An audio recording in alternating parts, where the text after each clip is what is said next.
یہ آل India radio سری نگر ہے۔ اب آپ خبریں سنیے۔ وزیر اعظم نریندر مودی نے کہا ہے کہ عالمی بحران کے باوجود بھارت کئی شعبوں میں نئے سنگ میل کر رہا ہے طے۔ نئی ٹیکنالوجی صنعتی ترقی میں مستقبل کے چیلنجوں کا مقابلہ کرنے کے لیے ناگزیر لیفٹیننٹ گورنر منوج سنہا۔ وزارت داخلہ کی طرف سے 18 نومبر کو نئی دلی میں دہشت گردی کے لیے رقومات نہیں کے موضوع پر وزارتی کانفرنس ہو رہی ہے منعقد، اور 14 برس کے بعد جموں کشمیر میں جونیئر نیشنل والی بال چیمپئن شپ کا ہو رہا ہے انعقاد۔ پیش ہے خبروں کی تفصیل۔ وزیر اعظم نریندر مودی نے کہا ہے کہ بھارت بہت تیزی سے دنیا بھر کے سرمایہ کاروں کے لیے سرمایہ کاری کا پسندیدہ مقام بنتا جا رہا ہے۔ نریندر مودی نے اس بات کو اجاگر کیا کہ بھارت نئے نظریات، نئے حل اور تیز رفتار ترقی کا ایک مرکز بن گیا ہے، اور حکومت کی تمام پالیسیوں میں عام آدمی کی بہبود کا خاص طور سے خیال رکھا جا رہا ہے۔ آندھرا پردیش میں وشاکھاپٹنم کے مقام پر مختلف ترقیاتی پروجیکٹوں کے آغاز کے موقع پر اظہار خیال کرتے ہوئے وزیر اعظم نے کہا کہ آج جب دنیا بحران سے دوچار ہے، بھارت کئی شعبوں میں نئی سنگ میل طے کر رہا ہے اور تاریخ رقم کر رہا ہے، اور دنیا بھارت کی ترقی کو دیکھ رہی ہے۔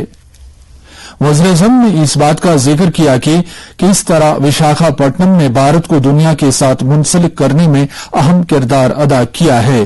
وزیر اعظم نے کہا کہ مغربی ایشیا سے روم تک وشاکھاپٹنم کی بندرگاہ بھارت کی تجارت کے لیے ایک مرکز رہی ہے۔ وزیر اعظم نے اس بات کا ذکر کیا کہ ملک کس طرح سمندری معیشت سے وابستہ بے شمار امکانات کو بروئے کار لانے کے لیے بڑے پیمانے پر کوششیں کر رہا ہے۔ نریندر مودی نے کہا کہ ڈرون سے گیمنگ تک، خلا سے اسٹارٹ اپس تک، ہر شعبے کو اب آگے بڑھنے کا موقع مل رہا ہے۔ لیفٹیننٹ گورنر منوج سنہا نے تکنیکی ترقی اور اختراع کو اقتصادی ترقی اور سماجی بہبود کے لیے ایک ضروری آلہ قرار دیتے ہوئے کہا ہے کہ نئی ٹیکنالوجی صنعتی ترقی میں مستقبل کے چیلنجوں کا مقابلہ کرنے کے لیے ناگزیر ہے۔ وہ آج NIT سری نگر میں گیسٹ ہاؤس اور کھیلوں کے لیے قائم کی گئی سہولیات کا افتتاح کر رہے تھے۔ انہوں نے لوگوں کی معیار زندگی بہتر بنانے کے لیے نئے خیالات کو ابھارنے کے لیے قابل قدر خدمات کے لیے NIT سری نگر کی سراہنا کی۔ انہوں نے کہا کہ یہ اساتذہ اور طلباء کی مشترکہ ذمہ داری ہے کہ وہ نئے خیالات سے سود مند نتائج حاصل کریں تاکہ صنعت اور تعلیم کے درمیان تال میل کو فروغ مل سکے۔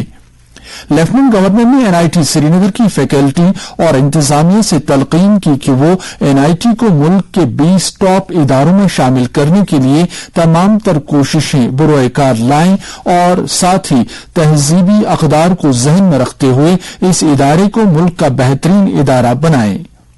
لیفٹیننٹ گورنر نے NIT کے ڈائریکٹر اور متعلقہ فیکلٹیوں کو روس اور ازبکستان کے ساتھ جاری کاٹن انڈسٹری اور سپیس ایپلیکیشن پروجیکٹوں کے لیے مبارکباد دی۔ بعد میں لیفٹیننٹ گورنر نے nano technology for better living کے موضوع پر بین الاقوامی کانفرنس کے 8ویں ایڈیشن کے بروشر کو جاری کیا۔ یاد رہے یہ اجلاس اگلے سال 25 سے 29 مئی تک NIT سری نگر انڈین انسٹی ٹیوٹ آف ٹیکنالوجی وارانسی کے اشتراک سے منعقد کر رہا ہے۔ وزارت داخلہ کی طرف سے دہشت گردوں کو رقومات فراہم کرنے کا توڑ کرنے سے متعلق تیسری وزارتی کانفرنس کا اہتمام کیا جا رہا ہے۔ یہ کانفرنس 18 نومبر کو نئی دلی میں منعقد ہو رہی ہے۔ وزیر داخلہ امت شاہ اس 2 روزہ کانفرنس میں شرکت کریں گے اور دہشت گردی کا مقابلہ کرنے کے لیے بھارت کے عزم کو اجاگر کریں گے۔ اس کانفرنس کی میزبانی کا مقصد سرکار کی طرف سے بین الاقوامی دہشت گردی کے خلاف منظم ہونے اور دہشت گردی کو کسی بھی صورت میں قبول نہ کرنے کی اہمیت کو اجاگر کرنا ہے۔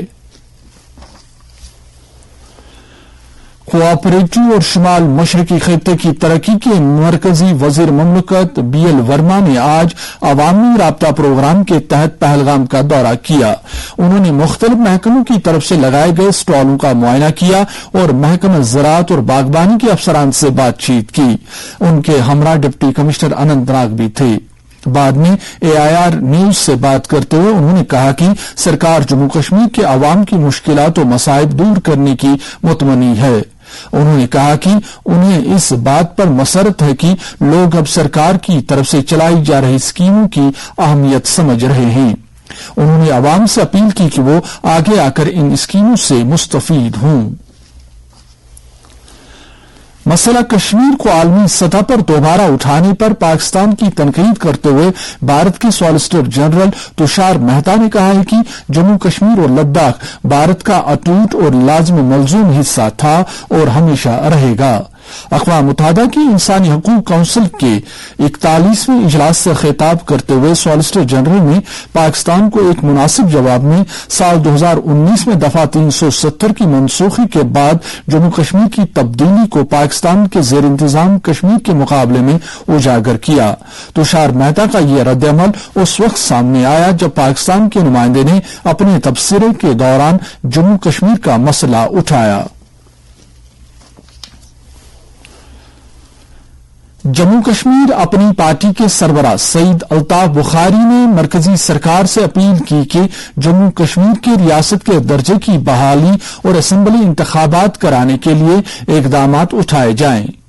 سری نگر میں آج ایک عوامی جلسے سے خطاب کرتے ہوئے انہوں نے کہا کہ جموں کشمیر میں فوری اسمبلی انتخابات کے انعقاد سے عوام کو اپنے نمائندے چننے کا موقع فراہم ہوگا جو ان کا جمہوری حق ہے۔ پارٹی نظریات کو دہراتے ہوئے انہوں نے کہا کہ ہم عوام کے ساتھ وہی وعدے کرتے ہیں جن کے بارے میں ہمیں یقین ہو کہ انہیں پورا کر سکیں۔ انہوں نے کہا کہ اپنی پارٹی جموں کشمیر میں قیام امن، خوشحالی اور تعمیر و ترقی کے لیے کوششیں کرتی رہے گی اور عوام کو سیاسی اور معاشی لحاظ سے بااختیار بنانے کے لیے جدوجہد کرتی رہے گی۔ انہوں نے کہا کہ جذباتی سیاست اور جھوٹے وعدوں نے جموں کشمیر کے نوجوانوں کی ایک بڑی تعداد کو جیلوں میں پہنچایا ہے، جبکہ ان کی پارٹی نوجوانوں کے لیے ایک تابناک مستقبل کی متمنی ہے۔ جلسے میں پارٹی کے دیگر سینئر لیڈران نے بھی خطاب کیا۔ نیشنل کانفرنس کے صدر ڈاکٹر فاروق عبداللہ نے وادی کے بلند پایا ولی کامل حضرت میر سید یعقوب رحمۃ اللہ علیہ کے سالانہ عرس پاک پر عوام کو مبارکباد دی ہے۔ انہوں نے کہا کہ بزرگان دین کی بدولت ہی اہل کشمیر دین اسلام کی عظیم نعمت سے منور ہوئے ہیں۔ کپواڑہ میں نیشنل کانفرنس کی طرف سے منعقدہ یوتھ کنونشن سے خطاب کرتے ہوئے پارٹی کے صوبائی صدر ناصر اسلم وانی نے کہا کہ ان کی پارٹی فیصلہ سازی کے عمل میں نوجوانوں کی شمولیت کو فروغ دینے کے لیے پرعزم ہے۔ انہوں نے نوجوانوں پر زور دیا کہ وہ پارٹی کی مضبوطی کے ساتھ ساتھ منشیات اور دیگر بدعات سے نوجوانوں کو دور رکھنے میں اپنا رول نبھائیں۔ سری نگر میں محکمہ زراعت اور اس سے منسلک تمام شعبوں کے افسران، کارخانہ داروں اور ترقی پسند کاشتکاروں کو مرکزی معاونت والی اسکیموں کے بارے میں جانکاری دلانے کی غرض سے ایک ورکشاپ کا انعقاد کیا گیا۔ اس موقع پر محکمہ زراعت اور اس سے منسلک شعبوں کی طرف سے کسانوں کو فراہم کیے جانے والے مراد اور کامیاب کارخانہ داروں کی طرف سے یوٹی کی معاشی ترقی میں ان کے رول کے بارے میں جانکاری دی گئی۔ ورکشاپ کا مقصد تمام محکموں کو ایک ہی چھت کے نیچے لانا ہے تاکہ تمام محکموں کے افسران کو مختلف سرکاری اسکیموں کے بارے میں آگاہ کیا جا سکے۔ شرکاء کو مالی امداد، سیڈ کیپٹل اور محکموں کی طرف سے فراہم کی جا رہی معاونت کے بارے میں بھی بتایا گیا۔ اس موقع پر ایڈیشنل کمشنر کشمیر قاضی سرور اور دیگر کئی سینئر افسران موجود تھے۔ آج سرکاری نشریاتی خدمات کا دن public service broadcasting day منایا جا رہا ہے۔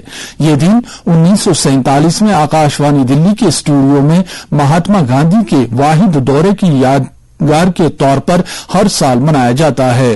بابائے قوم نے بٹوارے کے بعد بے گھر ہوئے لوگوں جو ہریانہ میں قرقشیتر میں عارضی طور پر بس گئے تھے ان سے خطاب کیا تھا۔ اس دن کی مناسبت سے آکاشوانی نئی دلی کے احاطے میں آج ایک خصوصی پروگرام منعقد کیا گیا۔ آج نمونیا کا عالمی دن منایا جا رہا ہے۔ اس دن کا مقصد نمونیا کے بارے میں بیداری میں اضافہ کرنا اور اس سے بچاؤ اور علاج نیز اس کی علامات کو اجاگر کرنا ہے۔ صحت کی عالمی تنظیم کے مطابق دنیا بھر میں یہ بچوں میں اموات کی واحد سب سے بڑی وجہ ہے۔ نمونیا سے بچاؤ کے ٹیکے لگا کر اور مناسب تغذیے سے اس سے بچا جا سکتا ہے۔ اسپورٹس اسٹیڈیم کولگام میں آج ایک ثقافتی میلے کا انعقاد کیا گیا جس کا اہتمام شاہ قلندر فوک تھیٹر نے ضلع انتظامیہ کولگام اور مرکزی وزارت ثقافت کے اشتراک سے کیا تھا۔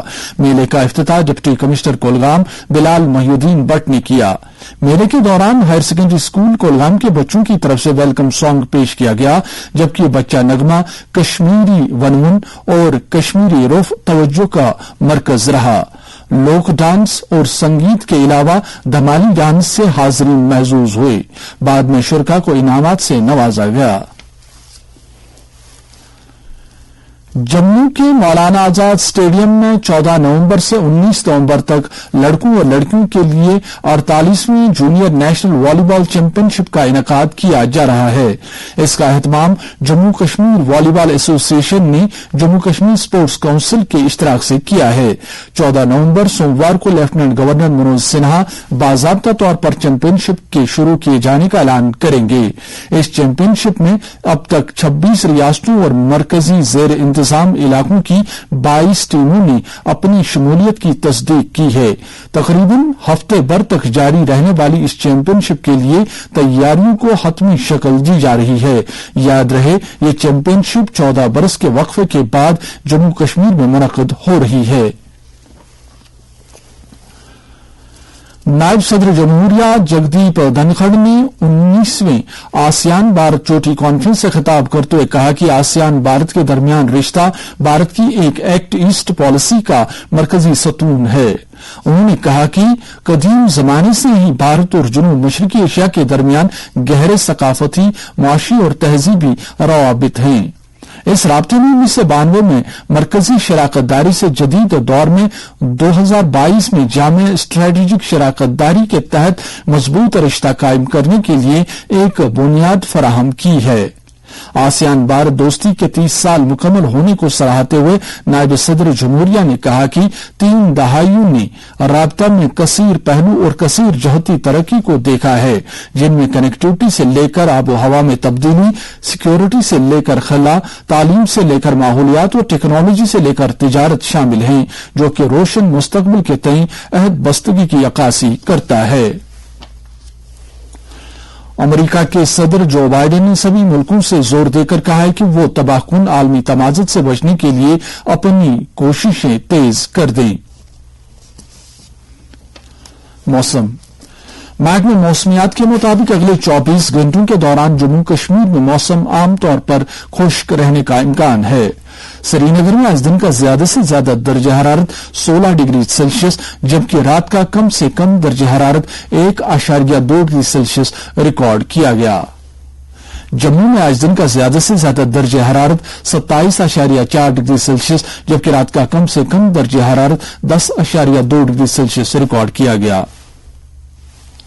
اس کے ساتھ ہی خبروں کا یہ بلیٹن ختم ہوا۔